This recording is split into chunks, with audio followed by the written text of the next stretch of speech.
Hey y'all. In the last section of class, we talked about abundant metals, right? And if you remember, we specifically focused on iron and aluminum, basically what our metal world is made up of, but not alone, right? And so what we're gonna look at in this video, in this segment, is iron and aluminum alone can't really do the job. We have to do things to them, or there are other metals that can do things that those can't. And so generally those metals aren't as abundant, so we don't call them the abundant metals. They're generally more scarce. So enter the realm of scarce metals. The scarce metals themselves are kind of broken down into 4 groups. We'll talk about them as we go forward. Each of them has pretty specific use. So ferroalloys, remember if something's ferrous, Fe, that's the chemical symbol for iron, that means it has a chemical affinity. These are a group of metals that have a chemical affinity for iron, kind of skipping some of the chemistry there. But these are essentially compatible with iron in a way. So these are metals that you can add to iron to change the properties of iron and create a new product. That new product we call steel. Your world is made of steel. We'll obviously look more in detail at that. The next group that we're going to talk about is the base metals. So these are similar in abundance to the group we just talked about, but they don't share that chemical affinity. It actually has to do with the oxidation. It actually has to do with the oxidation state of the particular, essentially of the chemistry of that molecule. And the next group of metals don't play well with iron, right? They're not compatible with iron. And those include some pretty well-known ones. Copper and things like that are what we consider base metals. Each of these is going to have its own subsection. Precious metals, my precious, right? Gold is probably the first thing that pops to your mind when we think of precious metals. It's not the only one, but we'll focus on just really gold and silver. One of the interesting characteristics for something to be considered a precious metal is that it's highly valuable, but also not radioactive, right? Like uranium and plutonium. Those are also very highly valuable metals, but they're radioactive, so they don't count. They don't count in the precious metals. The last group we're going to talk about is kind of the unsung hero of the modern world. We're just going to kind of call them specialty metals because they're really hard to characterize in bulk.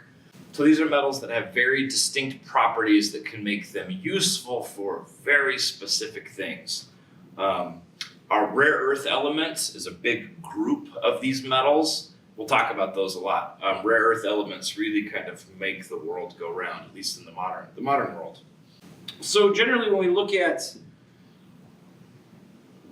what makes these things economically viable, so they're scarce, right? We don't find them everywhere. They're not in these big kind of banded iron formations or something like that we've seen. Generally they occur at really low percentages in the Earth's crust. You can see over here in this, this is a diagram of kind of a whole bunch of the different metals. The names of them is kind of irrelevant at this point. But notice that there's a column that's the percentage abundance. And that's in ppm, which is parts per million. So out of 1 million atoms, kind of at random, whatever that number, whatever that ppm is, that many of those atoms will be that particular element. So at those natural abundances, there's really nowhere to get these things. And we have to rely upon concentration, right, and enrichment, some of those things we talked about in the previous videos.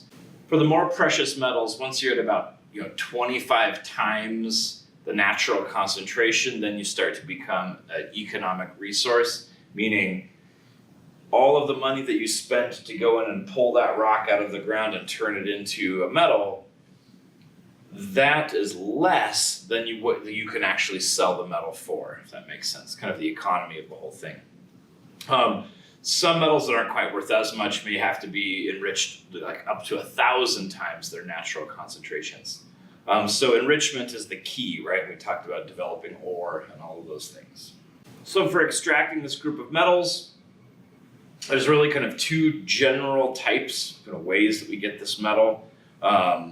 most often we do what's called hard rock mining, which is like going into the bedrock, going into a mountain, taking that material out, processing it. So the opposite of hard rock mining is what we call placer mining. And placer mining doesn't work for all metals. Famously, it works for gold.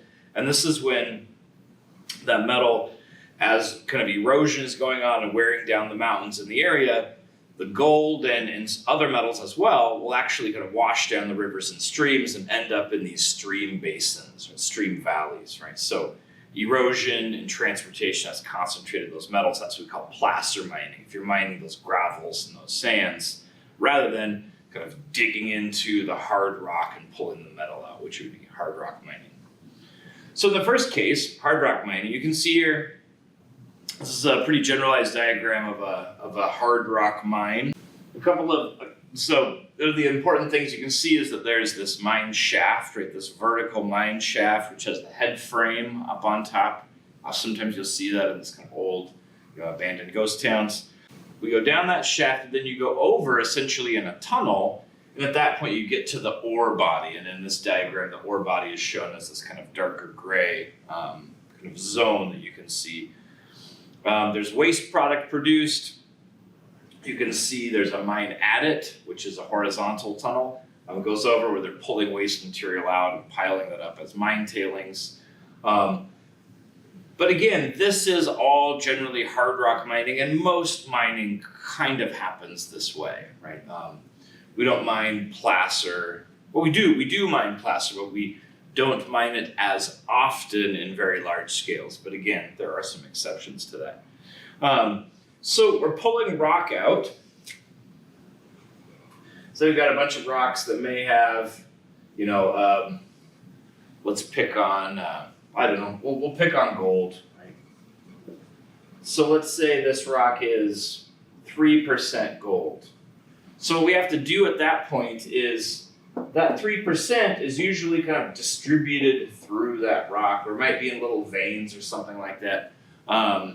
If we want to be really effective, we can actually take this rock and pulverize it to basically a really fine-grained sand. Back in the olden days, we used to have what's called a stamp mill. You can actually see here's a pretty small one. Notice it's got this rotating barrel on the far right. And as it rotates, these big metal rods lift up, and then they kind of go off the track and they drop down and smash the rocks. And so you're taking these kind of, hand sample sized rocks and moving them through. It's kind of smashing bars, right? It's stamping them. And then pouring out the back is basically sand.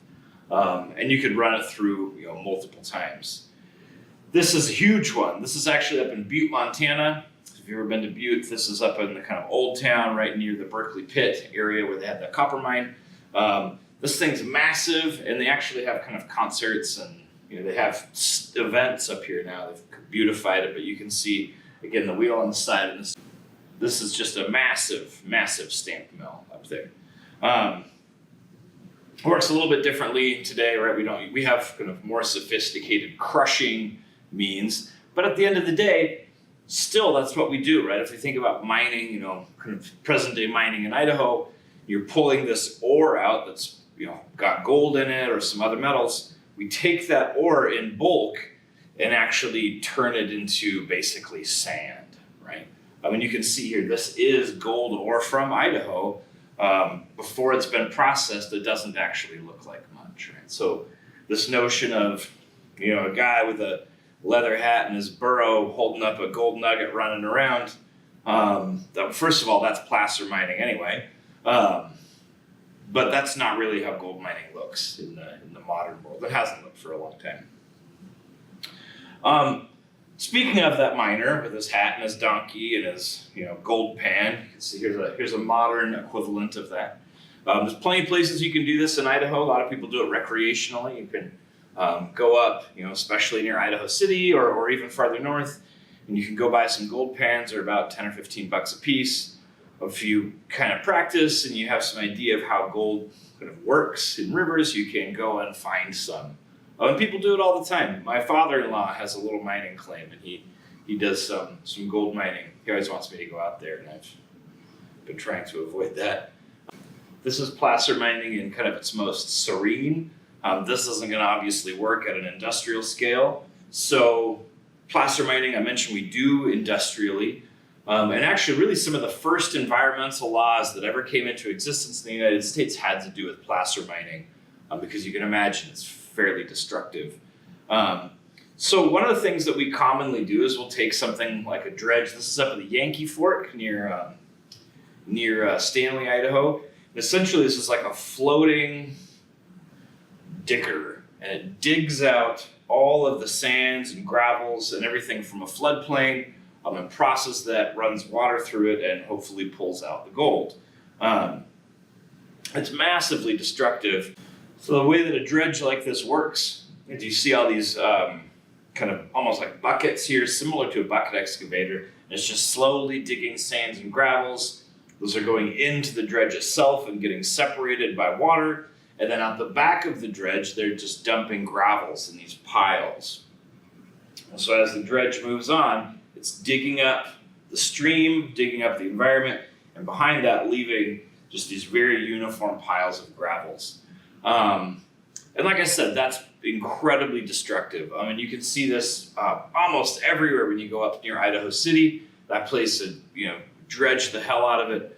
Again, if you go up near Yankee Fork and Salmon in the Salmon National Forest north of Stanley, you can see, just as far as you can see, it's just piles and piles and piles of mine tailings from a dredge. And there's a stream that just basically runs through gravels. And again, we've realized that's probably not the best way to get gold. Another pretty destructive method that was used historically, and this is the one that we passed the first laws about, was what we called hydraulic mining.